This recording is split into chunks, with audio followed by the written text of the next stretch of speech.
Welcome to Consider Yourself Hugged, a place to find comfort and support as you navigate your mental and emotional well-being.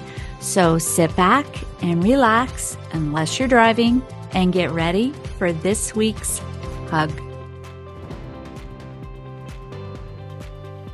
So you all are watching this at the beginning, and we actually did it at the end. We came back and recorded. Michelle, I think you're better at kind of saying it than me, so you want to let them? Yeah, we are talking about The Bell Jar today by Sylvia Plath, and we just want to give everyone a heads up that the book is about mental health. It's about some pretty severe depression, likely bipolar disorder, and we talk about some really difficult things, including suicide. So we Yeah, want to just let everyone know that we're going to have lots of resources in the crisis text line, and please, if you or someone you know is struggling, please reach out. perfect. So one of the things I read a bunch of things about the book we're going to talk about today, and then I always do like ChatGPT stuff, and like one of the things that ChatGPT said is, I thought this was very interesting. The Bell Jar is a very heavy book, and you and Michelle tend to like being very light and open with people. So consider you're going to present it. And I was like, that is so true. It was such a heavy book. So I was like, do we have anything funny to open up with, Michelle? Hmm.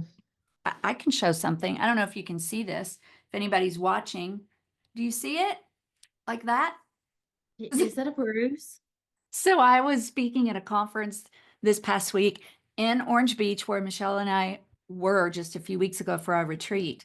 It was amazing, this conference. But I somehow the way that the bathroom came out um, into the bedroom, and then it was a platform bed. I'm so embarrassed, but not once, 4 times within an hour, I whacked my knee on the side of that bed. Ouch. That sounds painful. I know. See, you don't laugh. You're so sweet. Because Tim was like, "What's wrong with you?" He go he goes, "Why?" Well, I don't know why. We've talked about this many times. So thank you for your love.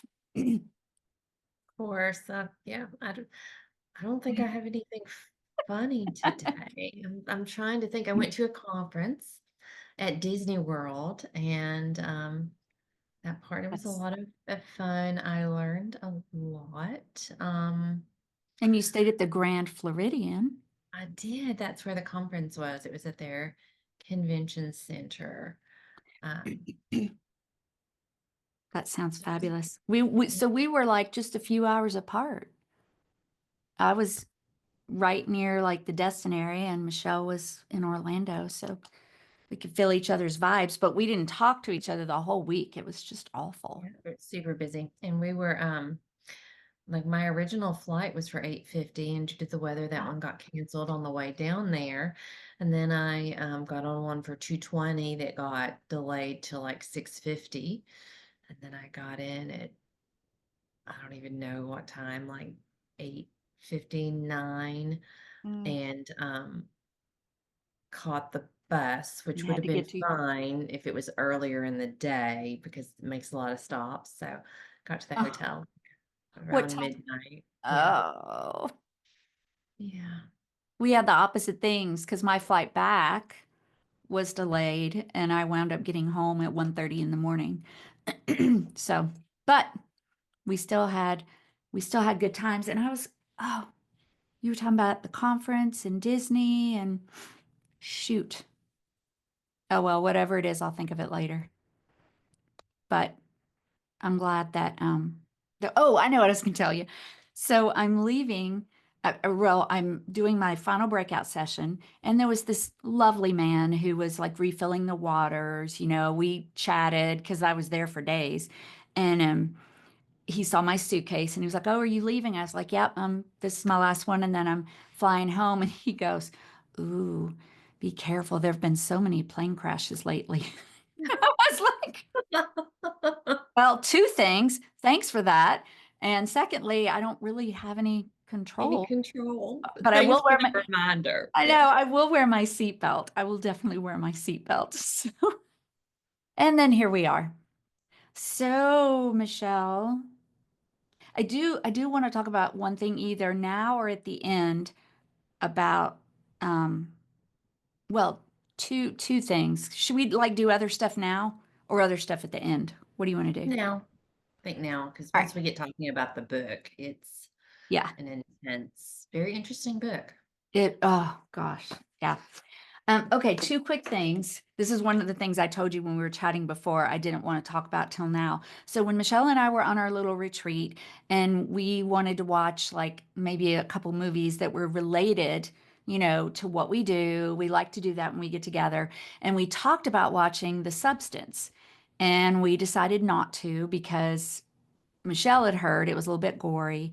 So if you don't know what it is, so I'm going to tell you now, I watched it when I was in my Okay. hotel by myself. It's Demi Moore, and it's she got Golden Globes, and she and or the movie have been nominated for Oscars, and it's about her getting older, and then she's not loving her body, she's getting treated differently, and she discovers this substance where she can have a younger version of herself. So anyway, I just want to tell you, I watched it. It was horrific, absolutely horrific. And Michelle and I have talked about how we don't always get symbolism or like what was the book? The vampire book? The Southern guide Women's. book. Anyway, the one we did. And there was so much like symbolism and things. And when we were reading it, we were like, ew. And we just saw it for what it was. And that's what happened when I was watching this movie. It was absolutely horrific. So I'm just putting it out there. I'm wondering if anybody else watched it. I get that it's a statement on society and women and beauty and aging, but I don't understand why it had to transition into full on horror, like full on horror, monsters, full on horror. So I just wanted to put it out there and I'm glad I didn't watch it. well, I was thinking of that the whole time because you would have been absolutely mortified. And the second thing I wanted to bring up is at some point in the future, you all know I listen to Hidden Brain, and a podcast, he interviewed Alice and somebody, and she has written a book called Talk. And I was so just mesmerized with the whole thing. So I bought it and I've been listening to it. And it's about the way that we start conversations and small talk. And I'm just to the point where she's talking about Carrie Fisher. And I don't really know where she's going with it, but she's talking about Carrie Fisher being interviewed on like, what's the public, not really PBS, but anyway, one of the NPR, NPR. And she's talking about how this interviewer and Carrie formed this relationship in the back and forth. So I guess that's where she's going with it. But I have now become very curious about the life of Carrie Fisher. As we're getting ready to talk about Sylvia Plath's book, Carrie Fisher really suffered with her mental health. And so I just I'm ordering three of her books, like Postcards from the Edge, and there were two more. So I just want to throw that out. Carrie Fisher's book. Yes, Carrie Okay. Fisher's books. Yeah. I mean, we know, she passed from a heart attack a few years ago, but she really suffered and she was an outcast. I didn't know she had an affair with Harrison Ford during the second Star Wars, I think. So anyway, I'm fascinated by it as we think about future books to look at. I know in March we're doing the AI for emotional and mental well-being, but I'm kind of loving the book thing. So Yeah. Oh yeah. It's I feel like that would be really interesting because I do remember hearing her talk many times about mental health, and later on she talked about, I believe she talked about like having a diagnosis of bipolar disorder and how yes, that affected her life, and kind of like when she first started struggling, people didn't realize really what no, was going on. yeah, which is that's kind of the way that I mean a good transition into the book because it's the same thing here. It's like you sometimes, especially during that time period, you just didn't know until oftentimes it was too late or late enough to make healing and recovery a lot more challenging.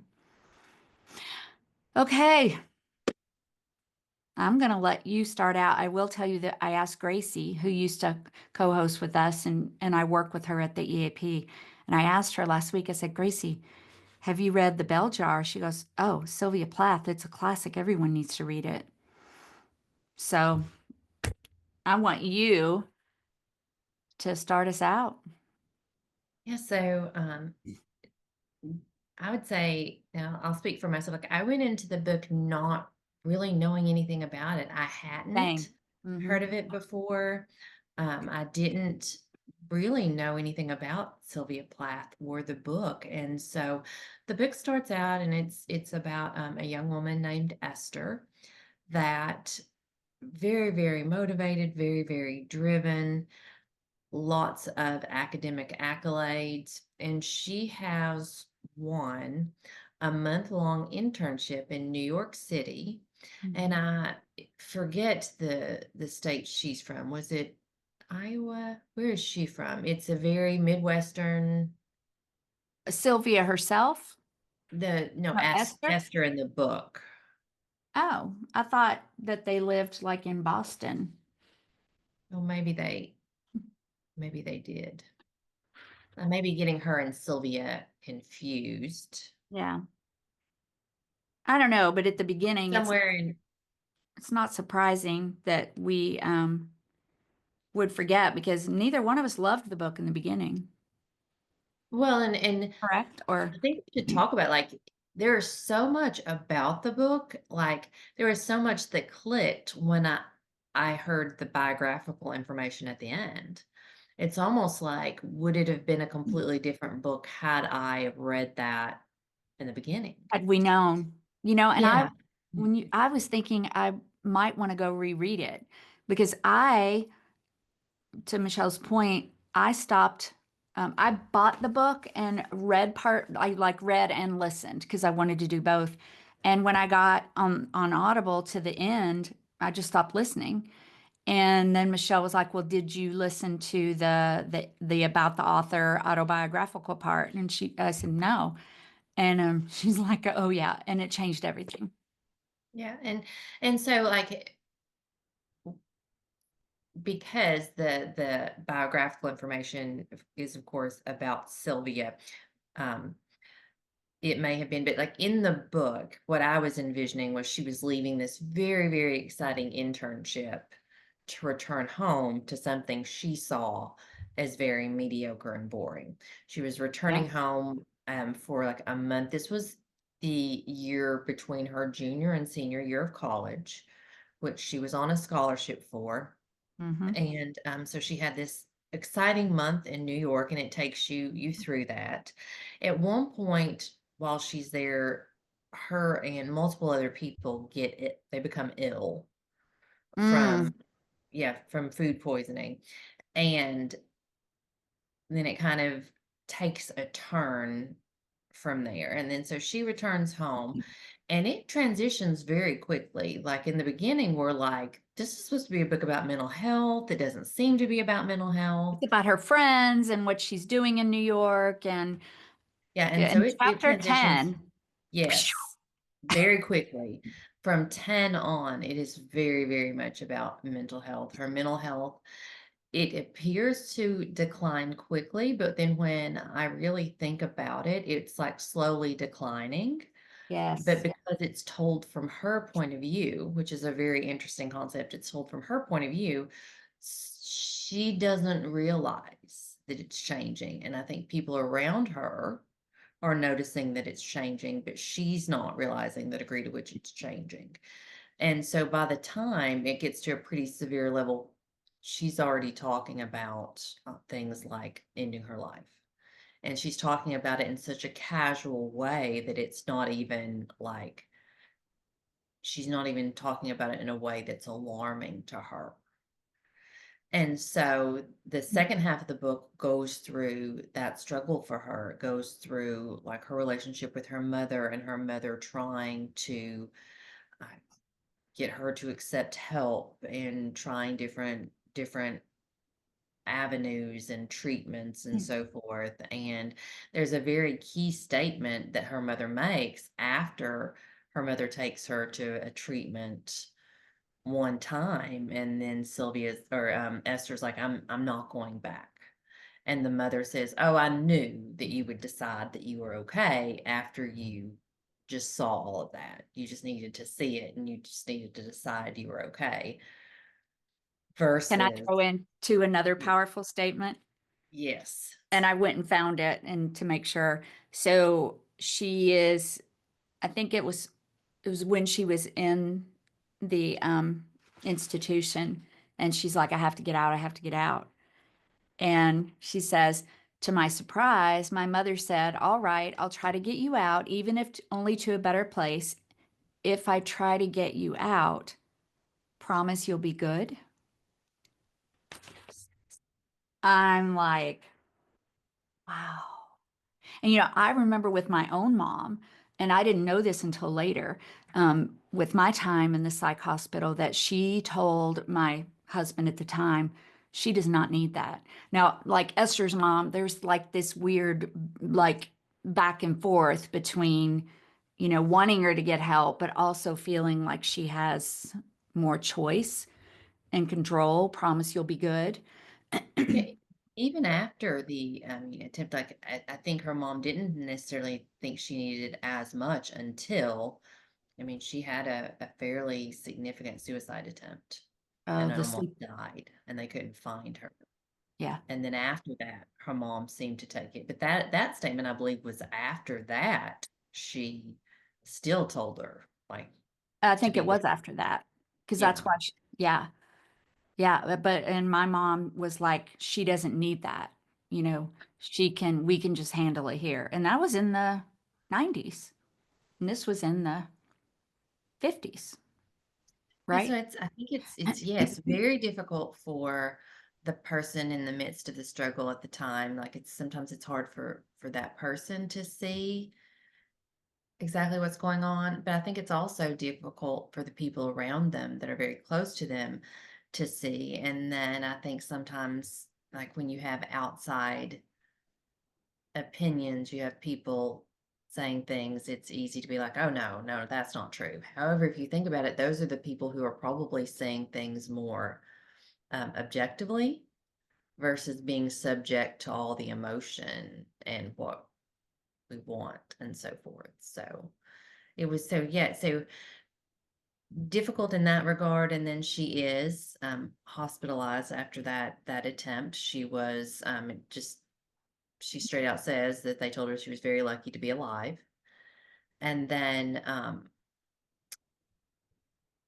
Did we then did we make the point well enough? I'm that we found out like in the biography at the end that even though this was a novel, it was basically her story. Did we finish that sentence?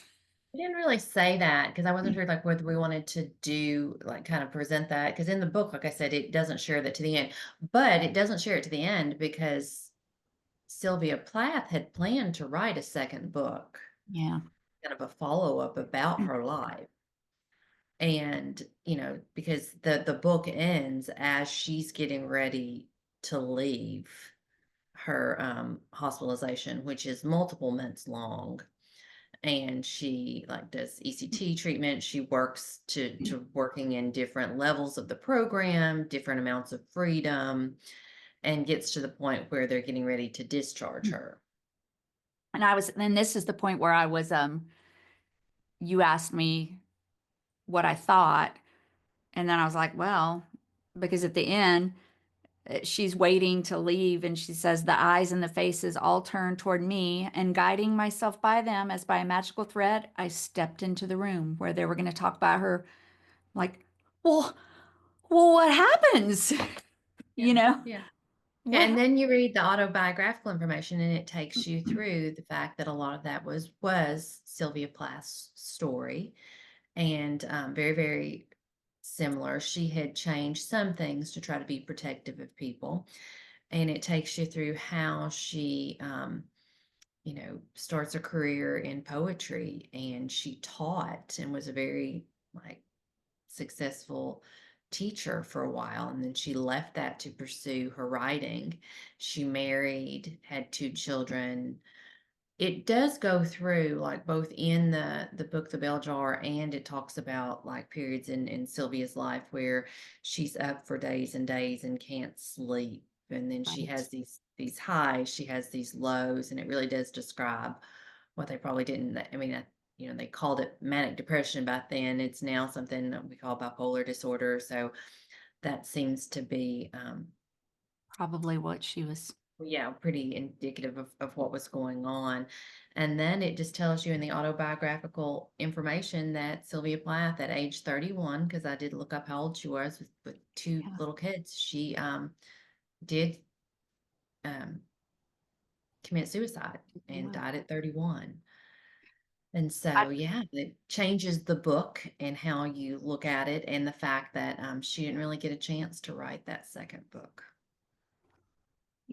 just like we said earlier, it is a heavy, heavy topic. And if we need to take what I'm about to say out, we can. But did you read about what she did? How she No, took I did her life? not. No, I did not read I past did. that, and I didn't read the poems. I thought about it, and at some point I probably will. We've talked many times before that poetry is somewhat lost on me. I'm too literal. I don't Both really of us, understand right? it. Um, but yeah, it was heartbreaking to me when I read that she had ended her life. And so, And yeah, so, yeah, I didn't, after I kind of looked to see how old she was, no, I did not see what she did. oh, what can I say? Because I think, uh, uh, is that all right? Do you think if I Sure. say And out? then we'll take it out. Yeah, we'll take it out if we need to. If we need to. And I think the reason that it struck me is that when we think about depression or bipolar, or any time when someone thinks about taking their life, the amount of pain that they must be in. And especially so, she was home with her two children because she had divorced, and she put the children to bed, and she taped up the doorway really tight and turned on her gas oven and put her head in the oven. And so, again, I don't know, we might want to take this out, but I think, someone with mental health and ending your life. And we look at her whole story, and it's so much. And even though, details and people's names and things were changed, but especially during that time, like, there were no mental health first aid, or, there just wasn't the information out there for people to know. So even though, like you said, the things that were happening to her, we could, if we went back and read it again, we would probably even pick up more. But there was no one out there. There wasn't the information for her to read and say, "Hey, I might be suffering with bipolar disorder or depression." And then, so that the pain that and the up and down pain, the electroshock therapy and just all of it, it just resonates with me. Just the pain that she must have been in. Yeah, I had talked about this before in a training that I did quite some time ago. The person that was given the training was from a suicide prevention network, and they were talking, and it was a person with lived experience who now, like, talked and worked for that network to educate people. And the person had attempted multiple times, and she basically said that, if you think about it like someone who's stuck in a burning building, you know you don't want to jump, but where you are is so painful that you can't stay there anymore. And that's kind of how she described her experience that had led to um, the multiple attacks. Wow. And so, she did a wonderful job kind of talking about what that experience was like, kind of helping to understand and connect, like, with what someone is feeling at that moment, that a level of pain and hopelessness that is difficult to see around or past. That makes me think of 9/11. The people who they behind them was they were being Right, engulfed by the fire. right. And so it is definitely something that is descriptive and helps like me understand like where someone is in the moment versus why couldn't, so many people say, why don't you just think about something positive or why don't Oh, pull yourself and up. yeah, and so to understand the kind of like heaviness, darkness that someone is in that moment, it's provides some important information.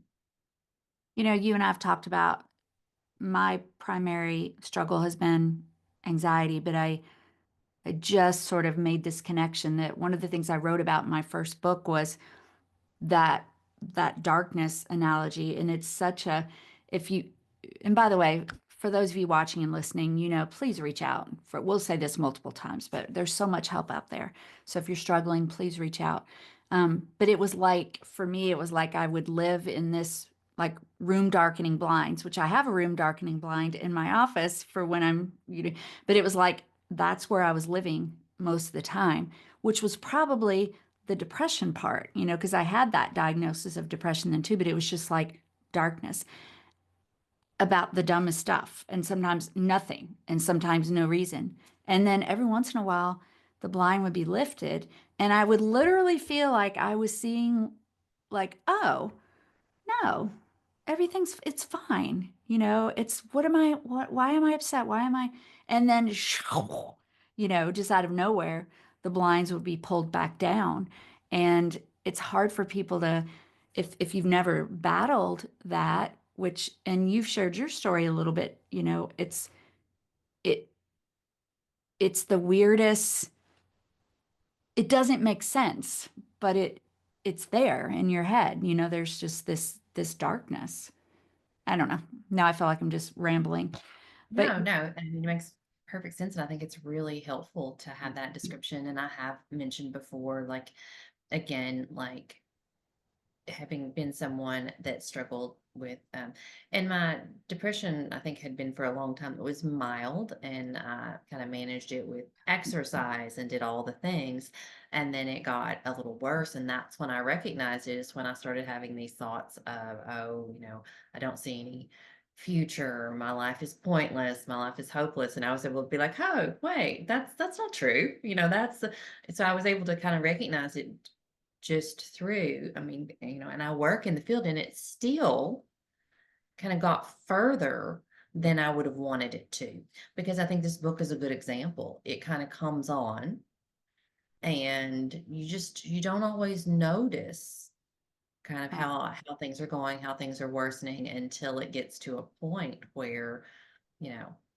luckily I was able to kind of to recognize that and say, I've talked before, 76 out of 100 people in my family, like when you do those genetic yep, testings, like are diagnosed with depression. So it just runs in our family. And I knew that. And it's like, oh, I'm always like, I have mentioned before, I was like, well, when it starts affecting this and this and this, then I'll go yeah.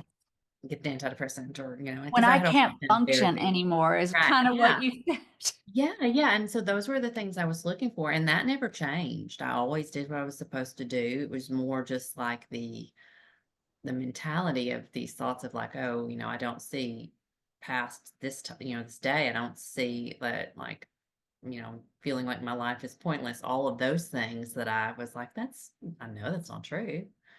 You're like, And who's in there? What? again, Yeah. yeah, right. And I went and I started an antidepressant. And again, like I had been doing therapy, but I started on antidepressant, and that completely went away within, you know, 3 weeks. So Which, begs the question for Sylvia, how would her life have been different today, because of the different things that we have. But when you and I were both struggling and talking during the pandemic, and we've talked about this over and over again, but the most helpful thing that anyone ever said to me is when you said, because I was angry that I was not able to figure it out and cope and feel better. And you were like, because I said, I've been working for 30 years, like trying. And you said, well, for some people, that's enough. Self-help and getting out and taking a walk and exercise and all those things are important. They're all important. But you said, but for some people, it's not. And the genetics that you brought up, and it's just so important to figure out for you all what you need. And, you just wondered what would have happened if Sylvia had lived now, versus during the time. And we haven't even talked about, the societal expectations on women. And she seemed to be a woman who wanted more than just what was expected of her. Mhm. And it that weighed on her as well. Yeah, and I don't think we can also, I think we have to mention too, I mean, particularly with bipolar disorder, like, there's definitely severe depression. And with bipolar disorder, they call it that for a reason. There's very, very low lows. Hmm. There's, highs and lows. And in the book, she talks about going 21 days without sleeping. Yeah. She talks about periods where she's not sleeping, but she's super creative and she's writing all kinds of poems and getting all kinds of work done. And so, you know, recognizing, just like what you said, Tammy, that like people's experiences are different, Hmm. and reaching out to get professional help when it's needed is, I mean, it can be life-saving. Yes. Yes, absolutely. Um, what else did you have? I mean, there's just so much, but I had a few.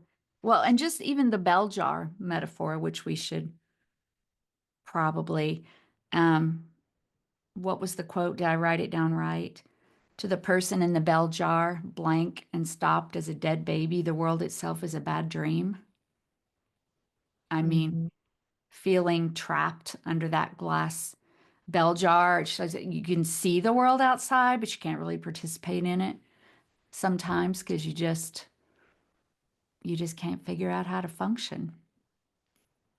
So, Well, and seeing how much she wanted to, yeah. it could. So, I mean, I think she does an excellent job of illustrating how it wasn't for lack of want or trying. Right. And I feel like she also lived based on what her mom said, during that time, it was just try harder, Mhm. just, be good, try harder. And I think her mom, when she told her to be good, hadn't she just like knocked over like the nurse's tray of things?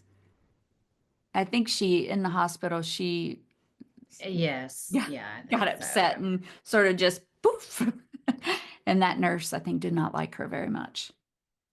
And I'll never forget either that when I was in the hospital, I don't think they treated me really well. You know, it felt and we had insurance, and what I mean by that is I know that unfortunately in healthcare, mental health care, there's sometimes a difference in the way people are treated based on where you go and whether you have money and whether you have insurance, and that's a whole nother topic. But I mean, that wasn't even part of the equation. Um, and I remember because I was having the worst panic attack of my life when I was in there and I was just begging for help. And it was sort of like they were going, well, okay, we'll see what we can do. As if just try harder and be better, just stop it. Looking Yeah. back now, I'm thinking, I'm in a psychiatric hospital, which means I'm really not coping well. So it's your job now to, to help me. I mean, yeah, I mean, I think that, I mean, it really is like when you think about the stigma surrounding mental health care versus physical health care. And again, like being in healthcare, I mean, it's complex. I know it's complex in terms of patient loads and things like that, but it is I'm curious, sometimes curious even to me when it comes to like inpatient, like how was that established as best practice care? Like the way things are done? Like, how did that, like, have we stuck with a model at so many places that's just been around a long time and we do it because it's been around a long time? And there are places that do things differently.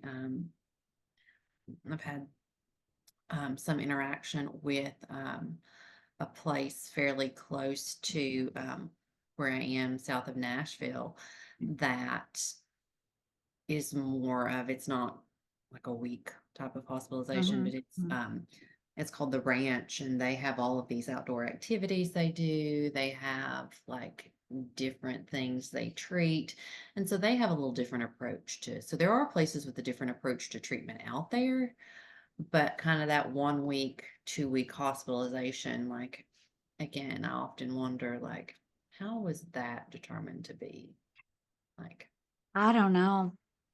I mean, I will say it probably saved my life and set me on a trajectory toward healing. And so for that, I'm grateful for. Um, and we just so you all know out there, I mean, seek treatment. It's like, do what you have to do. But if you know ahead of time that you feel like maybe an inpatient thing might be something that's helpful for you, and if you have time and the wherewithal or support just to do some research. I don't know if we have anything to offer on that, websites or yeah, I think definitely we can put some resources up, and also, you made the most important point is, regardless, all of these places are designed for safety. So Mhm. like a hospitalization is designed kind of more for like a little more of a like rapid stabilization through like medication change management and so forth. But the entire place is designed to keep someone safe. And sometimes that's what's needed in that, first little bit of time, because, you love your family member, but you aren't awake 24 hours a day, 7 days a week. So you can't necessarily be there, safety net. A lot of people are like, I just would rather manage it at home. Well, so That's the powerful. benefit of inpatient, in addition to kind of that stabilization aspect and the group therapy aspect, is the safety that it provides. And like you said, it's life-saving in many cases. I think you really just changed something for me. I perceived the nurse who came in to help me as maybe not treating me well or not caring about me. But it was kind of a crisis situation, and maybe my perception of that. Like, I can see you if you were working in an inpatient psychiatric hospital.